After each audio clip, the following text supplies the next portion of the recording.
Ketika Pak Prabowo dilantik otomatis bersama dengan Gibran, ini kan tidak akan melepaskan isu nepotisme yang sekarang melekat dari mulai pencalonan sampai mungkin nanti pelantikan dan Gibran memimpin sebagai wakil presiden. Bagaimana meyakinkan publik soal itu?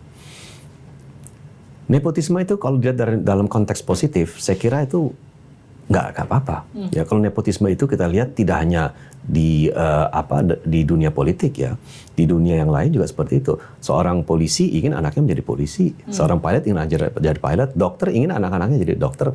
Apakah itu juga nepotisme?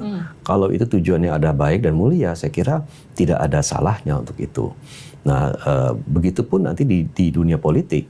Sepanjang itu tujuannya adalah untuk bermanfaat, untuk masyarakat, untuk betul-betul mau berjuang untuk membangun Indonesia ke depannya, saya kira tidak ada hal yang buruk. Di negara adi, demokrasi seperti Amerika, Korea, ya dan negara-negara lain itu pun dipraktekkan kok. Ada ada klan politik yang sudah berkuasa cukup lama, Bush, Kennedy, ya, dan itu menurut saya sah-sah saja. Politik dinasti, nepotisme untuk mempertahankan dinasti itu gimana tuh, Mas?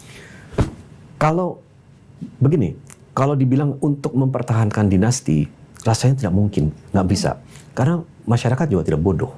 Dan kita lihat di Pilkada 2020, banyak dinasti politik di daerah itu runtuh. Karena sudah gagal mendapatkan kepercayaan masyarakat. Masyarakat bisa menilai, dan masyarakat sekarang kritis.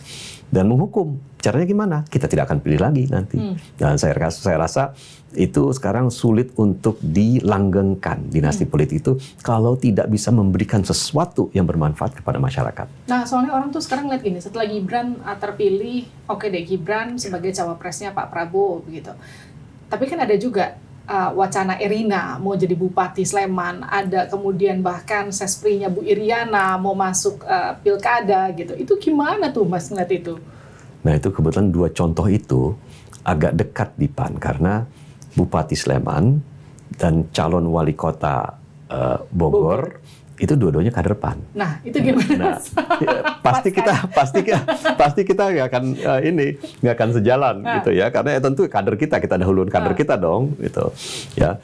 Tetapi kan dalam kasus Bogor mungkin itu tidak ada kaitan kekeluargaan, kekerabatan ya, tapi mungkin sifatnya lebih kedekatan. Tetapi pada akhirnya kembali lagi, mau si A diajukan, mau si B diajukan, kalau masyarakat nggak milih juga nggak akan jadi gitu loh.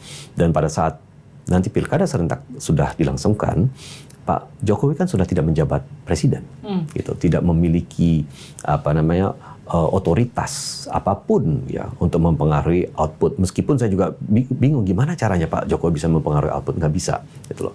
Nah, tetapi saya bisa melihat bahwa Pak Jokowi mungkin dengan popularitasnya masih tetap tinggi bisa berkampanye untuk siapa yang akan didukungnya, karena beliau sudah menjadi warga negara biasa pada saat itu sah-sah saja saya kira.